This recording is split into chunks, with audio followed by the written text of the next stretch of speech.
আর কিছুক্ষণের মধ্যে ইনি বেশ বড় সড়ো হয়ে প্রস্ফুটিত হয়ে যাবেন। দেখো পাপড়ি মেলতে শুরু করে দিয়েছেন, দেখেছো? আর এই যে এই টগরে কিন্তু বেশ টুকটুক করে ফুটছে এখনো, দেখেছো? এই যে দেখো, দেখেছো? ইনিও কিন্তু থোক টগর, কিন্তু সামান্য আলাদা আর সাইজে একটুখানি ছোট, দেখেছো? এই গাছখানাও কিন্তু প্রচুর ফুল দেয়। আর ওদিকে দেখো অরেঞ্জ গোলাপগুলো, দেখেছো?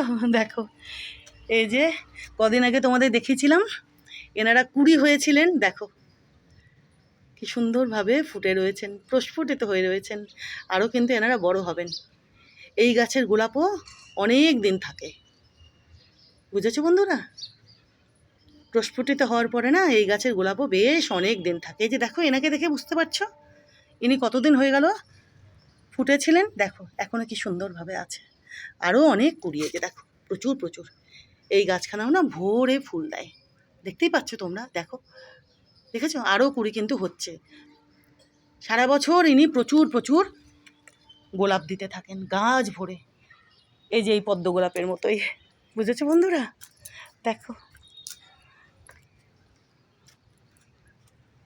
এই যে দেখো,